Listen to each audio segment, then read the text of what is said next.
Yo, what's up? Welcome to day 20 of trying to become a great investor. It's been 20 days, almost 3 weeks, so it's exciting. I am about to start working on the DCF again. It's taking me a lot longer than I thought it would take. Let's see, Sunday.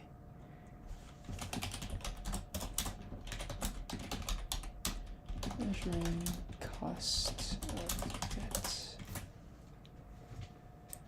So I ended up doing a little bit more work yesterday after the stream ended, and I was able to come up with a few estimates of the cost of debt, and here I have them here.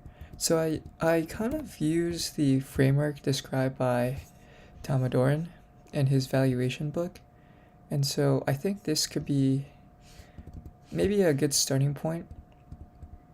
One way I did it was using the cost of debt from some of the senior notes. In this case, specifically the senior note that was issued about 9 months ago in March 2023. So this is a corporate bond that's gonna be maturing in March 2029. So what is that? I think it's 6 years until maturity. And so it currently has a market price of 95, par value of 100, maturity in 6 years, coupon rate of 4.25%. And so I calculated the yield to maturity, and I also used that as the cost of debt of 5.05%. So the other way that I also tried was using the cost of debts from the default spread. The default spread being the default spread for BBB rated bonds, which is what most of the bonds that VFC are currently rated at BBB by Moody's and I believe S&P. Okay, so this, I ended up using the index from Bank of America and the ICE for the US corporate index option adjusted spread. So I'm not too sure exactly what this option adjusted spread means, but it seems like from the brief article or summary I read on St. Louis Fed that this is kind of the average credit spread for all BBB rated bonds compared to the risk-free rate. And so in this case, I'm using a risk-free rate of 4.25%, which is the 10-year treasury yield. And then that leads me to a cost of debts of 5.5%. And so I think these are two good ways for me to look at the estimates of the cost of debt. Now I'm trying to figure out the after-tax cost of debt, which is the idea that some of the interest payments on these debt instruments, or I guess in debt in general, is tax deductible. And so I think with the cost of debt we're measuring here, this is kind of the interest rate that we would expect to pay on, let's say, a loan if we're in VF Corp shoes. And so I believe there should be a tax benefit to the interest payments that we can kind of write off if our company is profitable. And so I think one thing I'm missing here is the US federal corporate income tax, which is at 21%. And then we also have the Pennsylvania state corporate income tax. So this becomes, I think right now it's at 21%. And so this apparently they're trying to actually, they're trying to reduce the corporate income tax.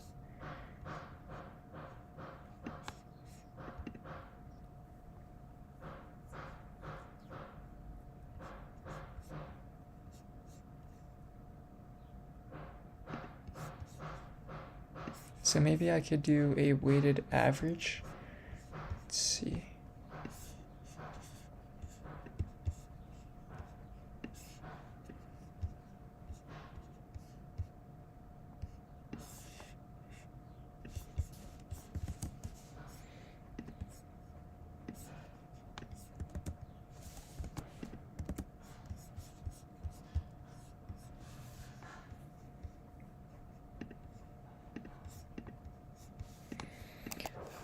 If you do 9%, because it's what, I guess if we're measuring the cost of debt as of today, then maybe the 9% makes sense.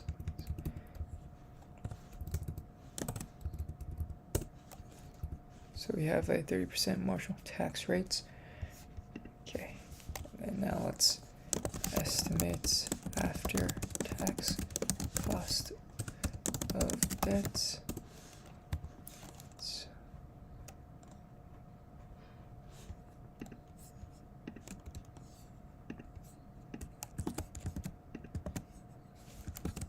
Oops.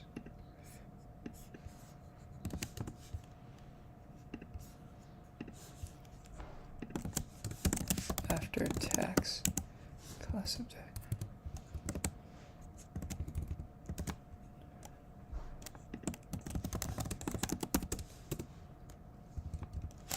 From default spread. Oops.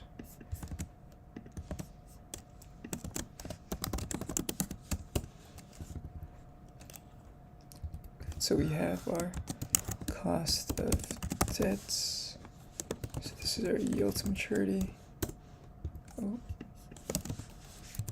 Just copy, paste.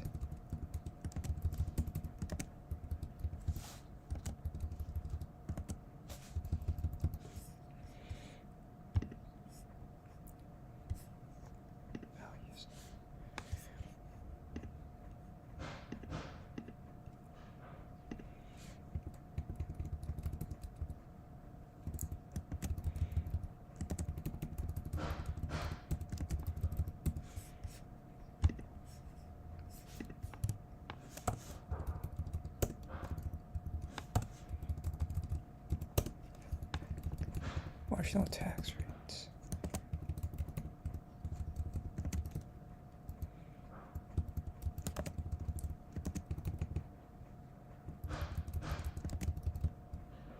Oops.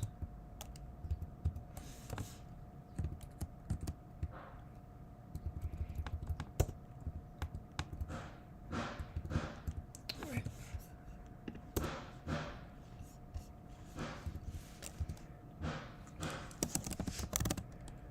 Tax.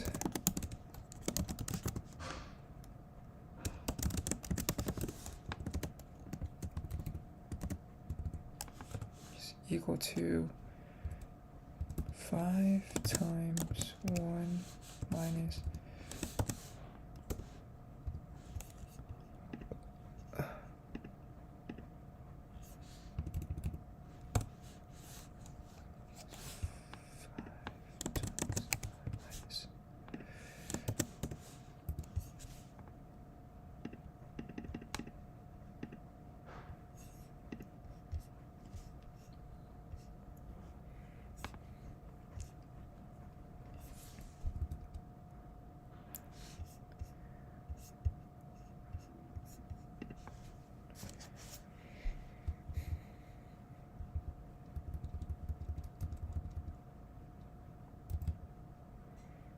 Okay, so this is nice. We have after tax cost of debt 3.53%, after tax cost of debt 3.85% from the default spread.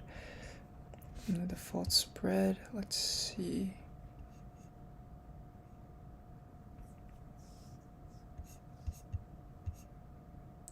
Now I need to figure out the weights, right?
safer than common equity, but protects basis.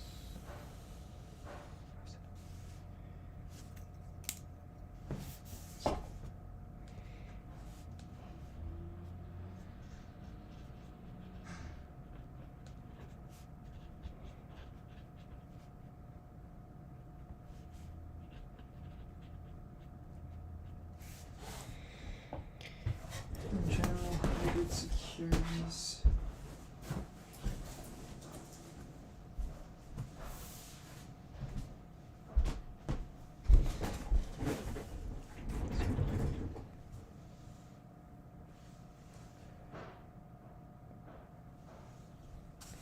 So, conversion option equity.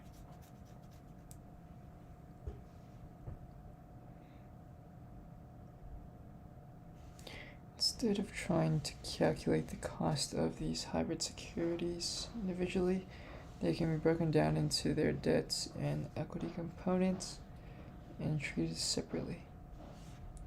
In general, it is not difficult to decompose a hybrid security that's published.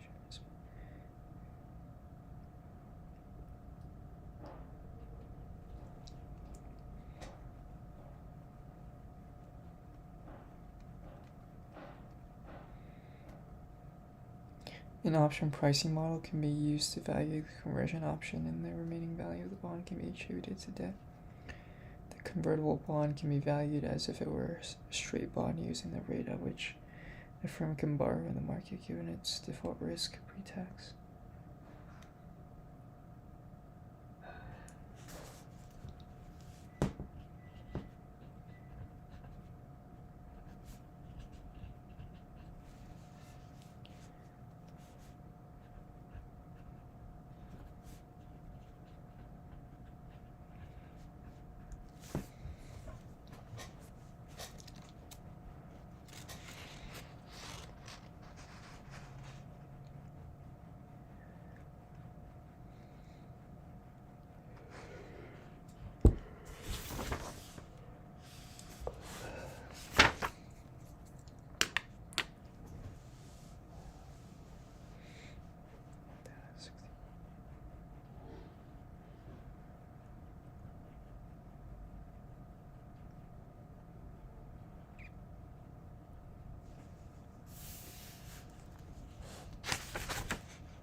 Okay, so they're computing the present value of the debt, and then they're also, okay, so present value of debt to maturity, and then you subtract that from the equity or the convertible option.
we can take the accounting book estimates the value of each funding source from the balance sheet and compute both book value. Alternatively, we can use estimate market values for components and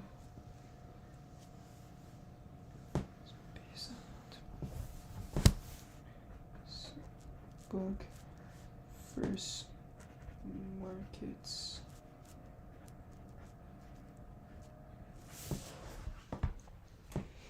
As a general rule, the weights used in cost of capital computation should be based on market values.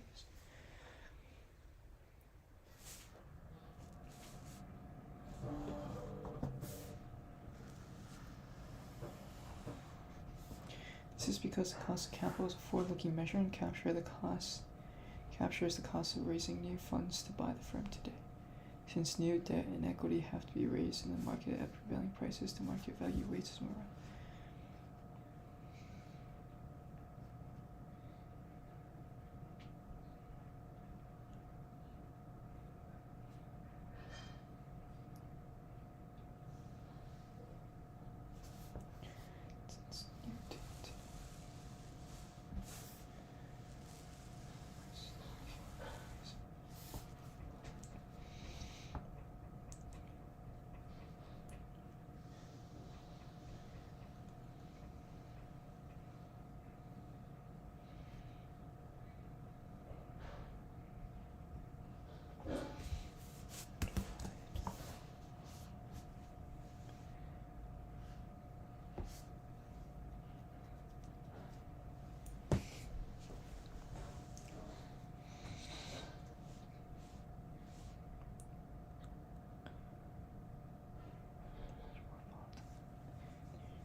Combine all debts.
the tax and cost subset.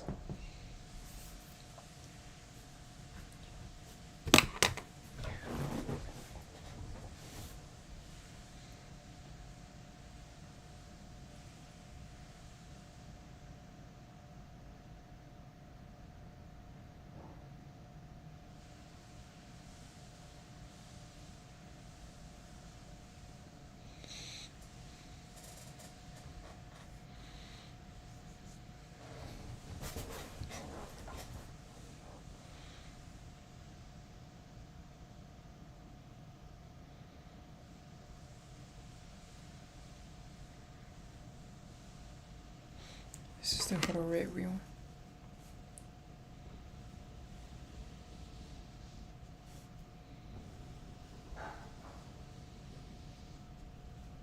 Oops.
Okay, remove this.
Okay. From default spread.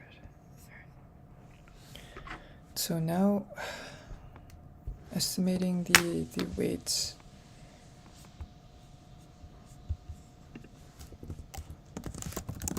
Estimating weights for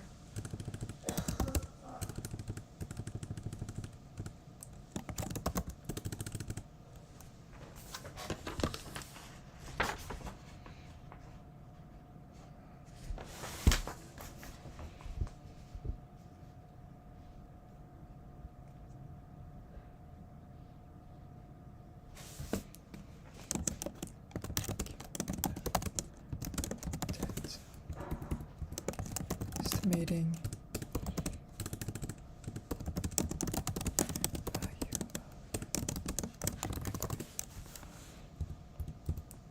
stock price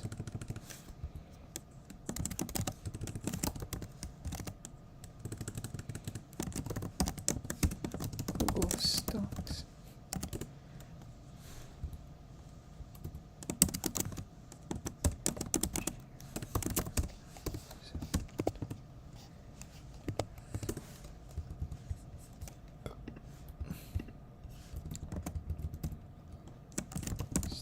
Price 1690.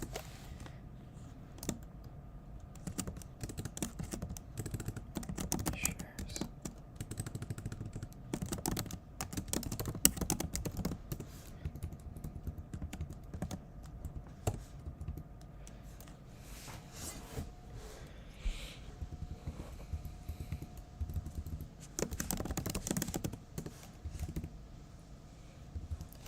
There's 300 million.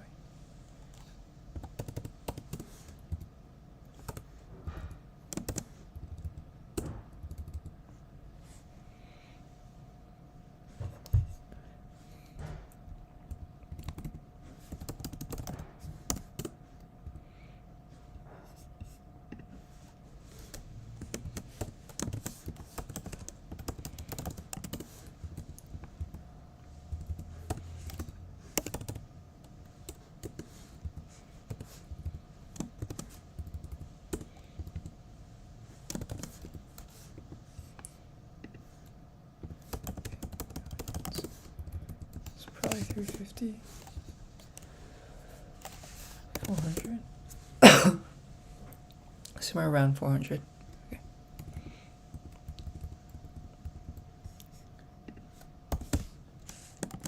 Company filings. Okay, so this is easy. Estimating market value of equity, estimating market value of debt.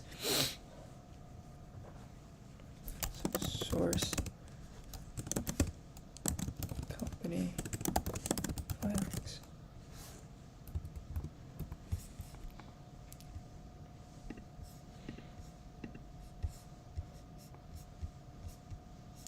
Right, so, how does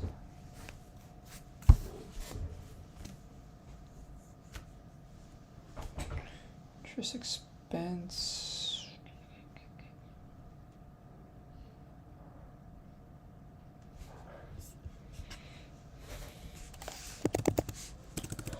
interest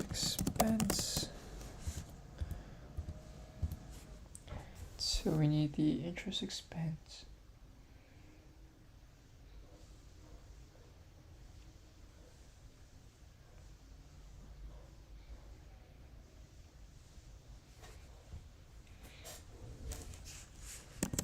Pre-tax cost of debt. So we need that. So we have interest expense, the pre-tax cost of debt.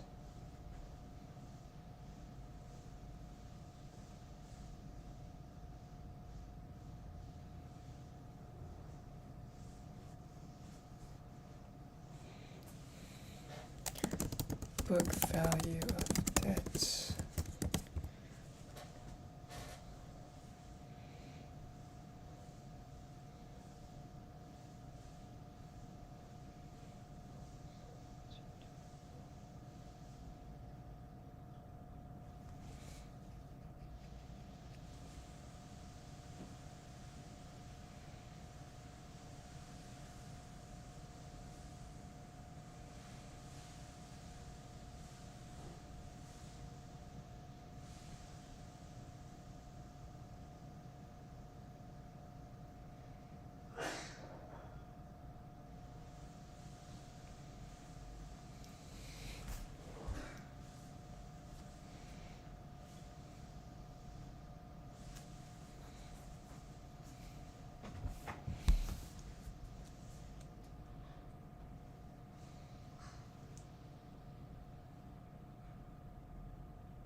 So I think this is where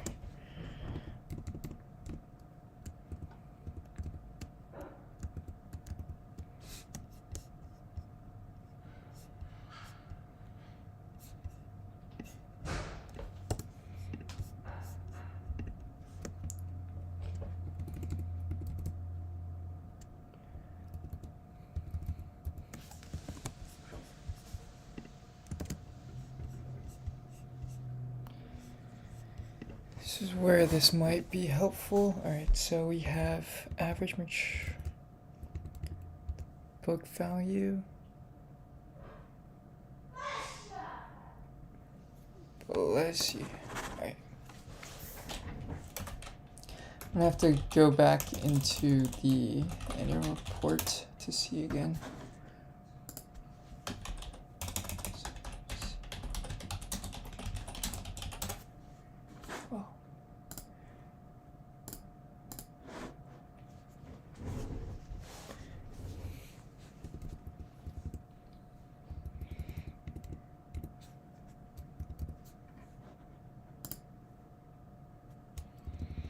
So euros.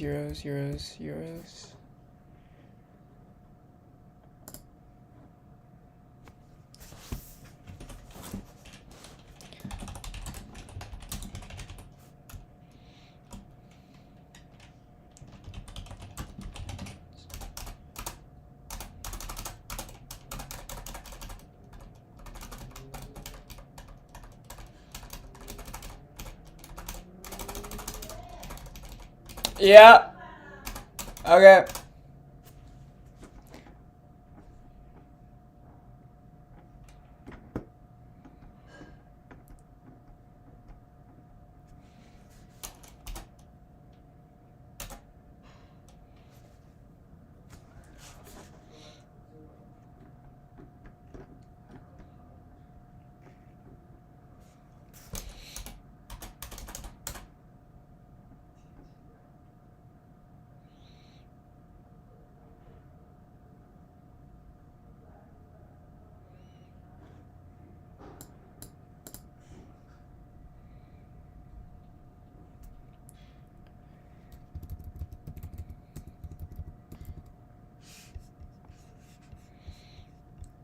So estimating interest expense pre-tax cost of debt is equal to, let's just use the lower, because we're going to discount things. So book value of debt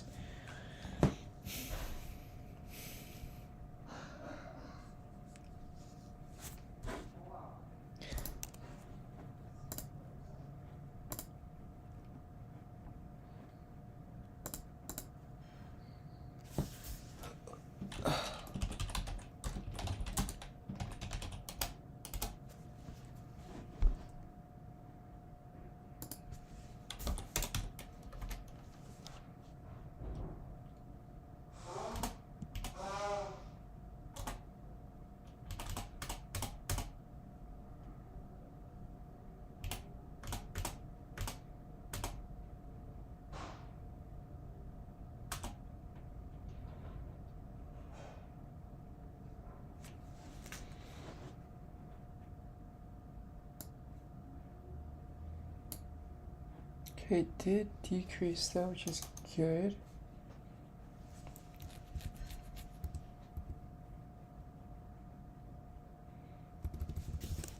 I'm gonna bring this over to the side. Oh shoot.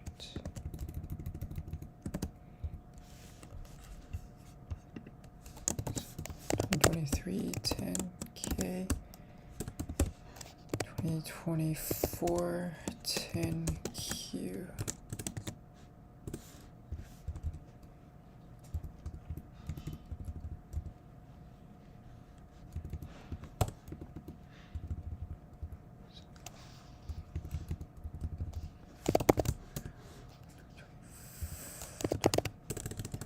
July 2023. So fiscal year 2023 pre-tax cost, book value of debt.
Fair value long-term debt.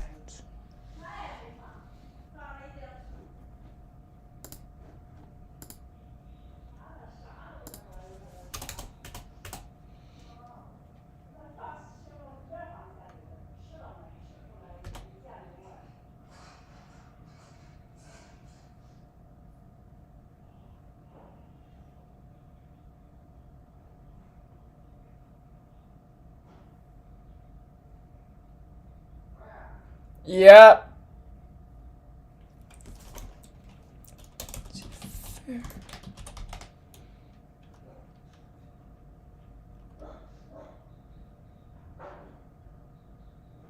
Gosh.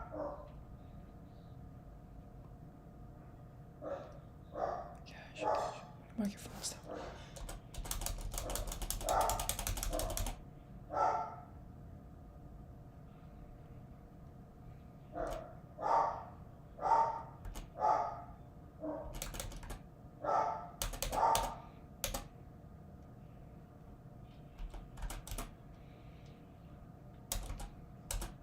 There is a fair value measurement, but I don't know what that means. Okay, I gotta go eat dinner. Sorry, lunch. God damn. But I think when I come back, I'm gonna try to figure out the book value of debt 2023 and then figure out how it got down to Q2 2024, and then from there work my way towards the market value of debt. So I think that is just the present value of. Okay, so Damodaran thinks a simple way to compute that is just to create some type of, what's it called? Some type of massive coupon bond, and through that be able to value all of the debt, outstanding debts together. So let's see if we can do that. Alright, I'm gonna head out for right now, but I may be back soon. Bye.